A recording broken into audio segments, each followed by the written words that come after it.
The End of Oz, Chapter 17. The lead-up to Dorothy's wedding was turning out to be a serious bummer.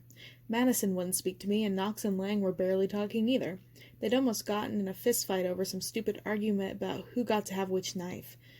We weren't a team. We were a circle of hate. If I didn't rescue the mood, our chances of saving Oz from Dorothy and the Gnome King were about as good as my chances of winning the Nobel Prize in Physics. Do they even have those? "We better get ready," I said into the miserable silence. No one would even bother to look at me. And when I lost my temper, like for real, why was I trying to pretend everything was okay? If they didn't get it together, we were going to die, like for real. "Are you all children?" I snapped. "We're about to take on the biggest bitch in Oz, and you can't even talk to each other?" I grabbed one of Lang's knives off the table and threw it at the wall, where it hit with a resounding clang. "Get your shit together," I yelled. Madison jumped, her scowl cracked, and she started to laugh. "Dude, you should have seen your face right now," she said. "You're bright red."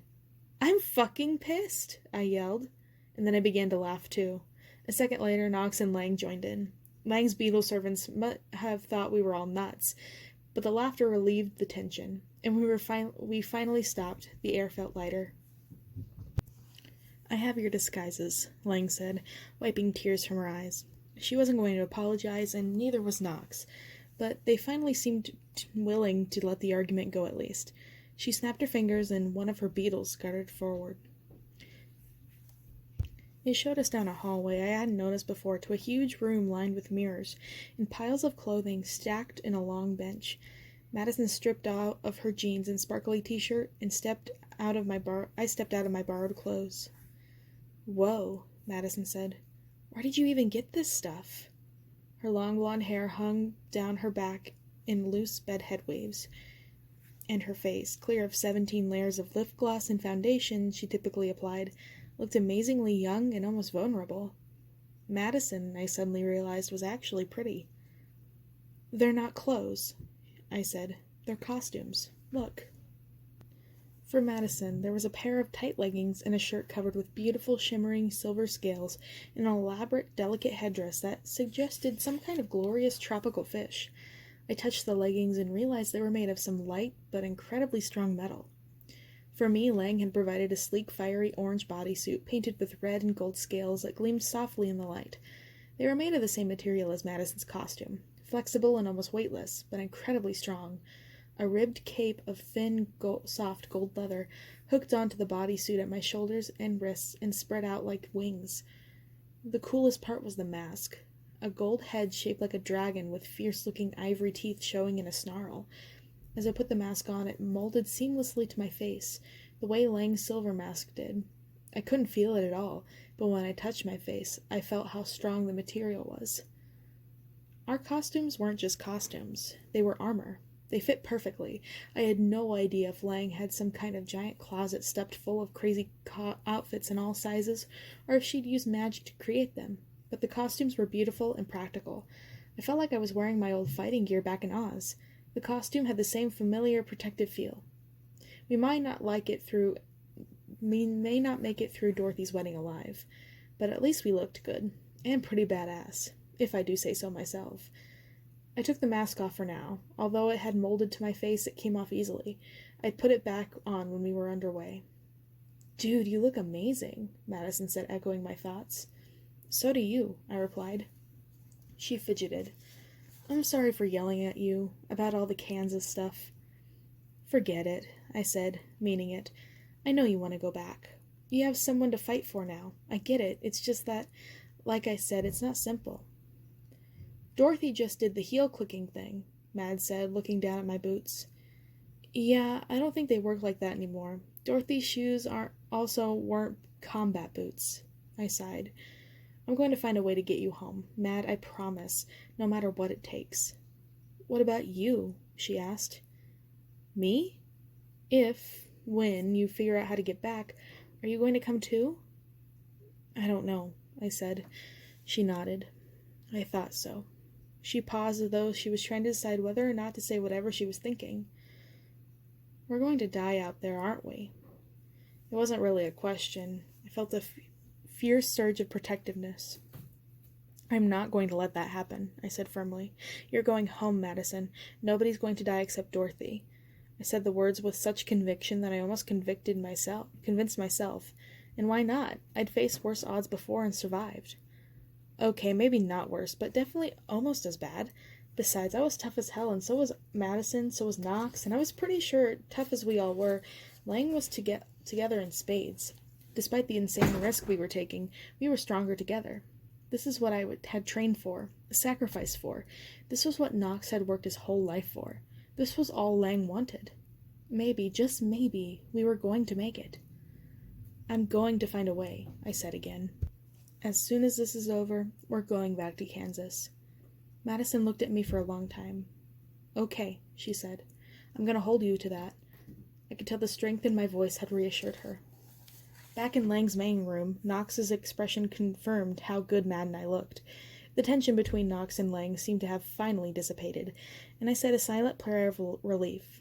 The two of them had finished sorting through weapons, and had a whole stash of knives that could be easily hidden under our costumes. Knox was dressed as a panther, which seemed appropriate. His suit was velvety black, and a ferocious cat mask rested on the table, waiting for him to put it on. Good, Lang said approvingly, looking Mad and me up and down. Very good. Give me a moment to change and we can leave. She disappeared into the room. Knox put an arm around me, and I rested my head on his shoulder and closed my eyes briefly. I'll just, get my stuff together, Madison said, looking at us. She vanished into her own room and shut the door. Madison doesn't have any stuff, Knox said, confused. She's giving us some time alone together, I said, smiling at him. Since it might be the last time we're alone together we ever get, I thought ruefully. But I didn't truly believe that.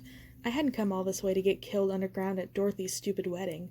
We were all going to make it out alive. I refused to allow anything else.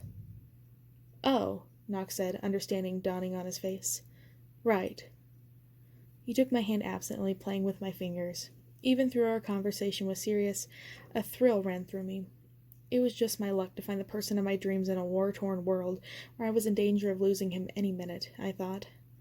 But maybe that was what life was like for everyone.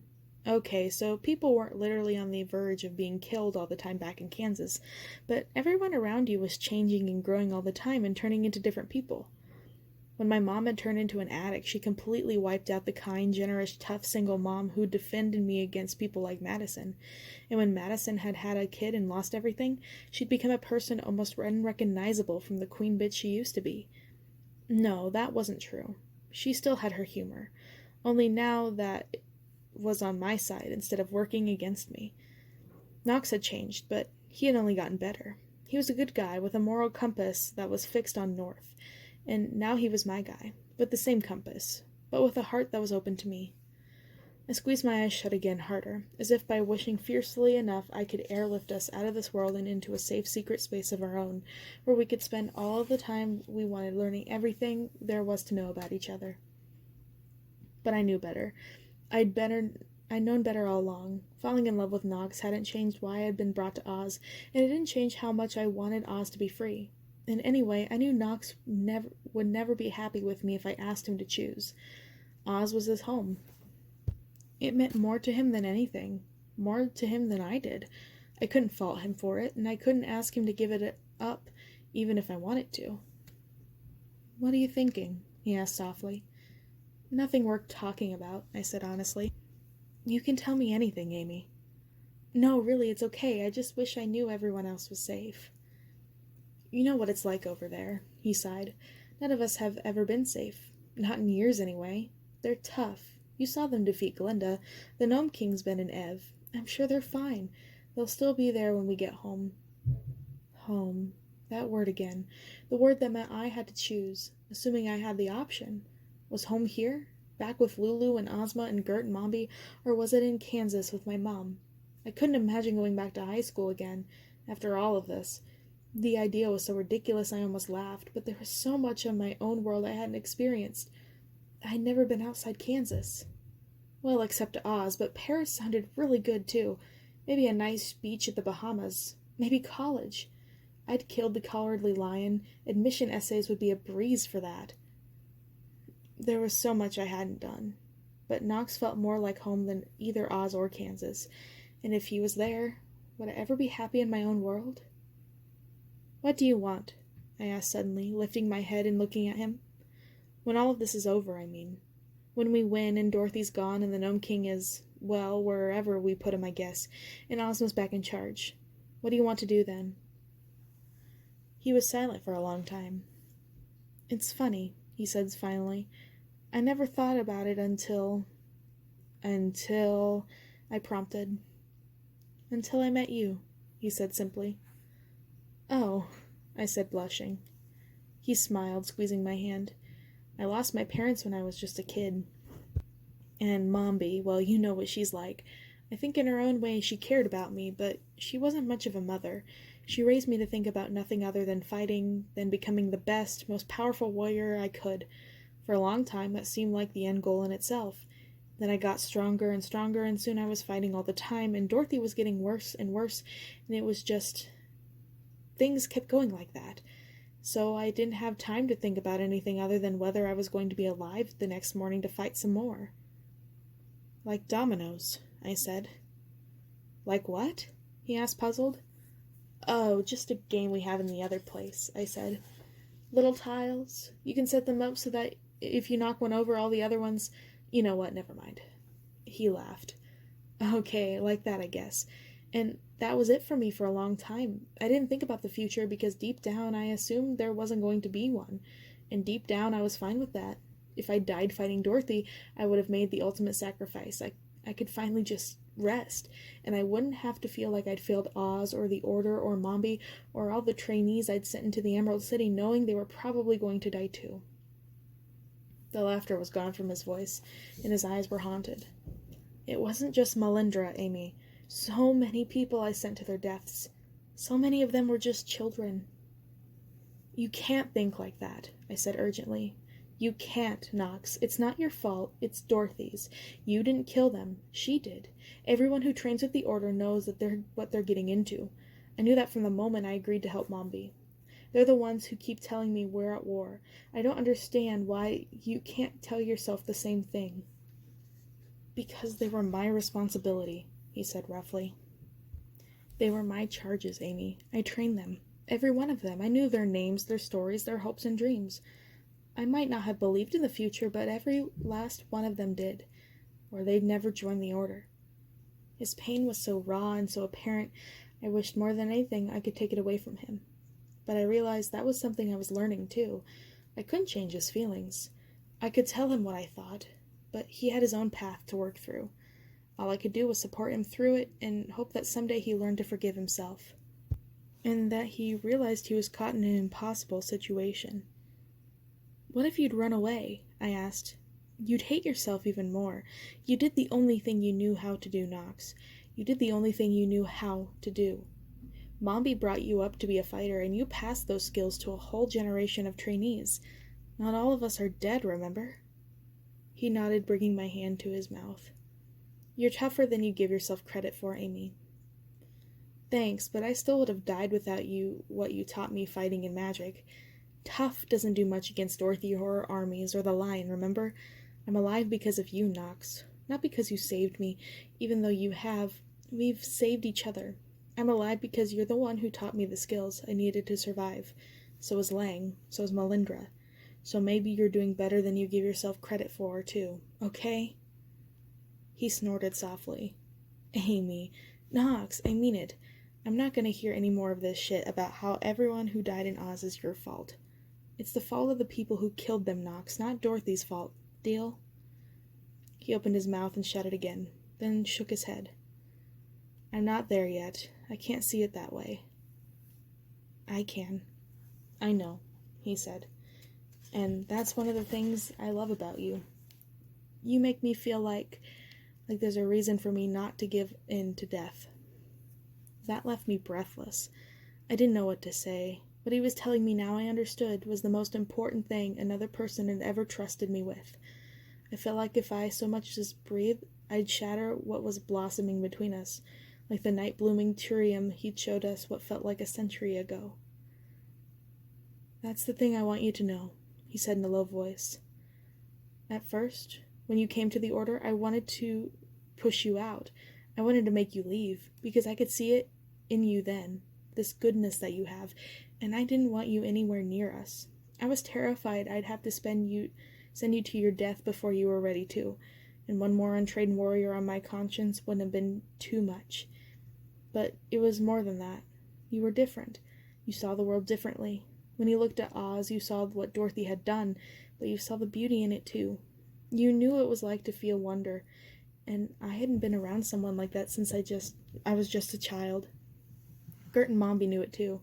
They thought they could use what I felt for you to control me. He took a deep, ragged breath. And now here we are.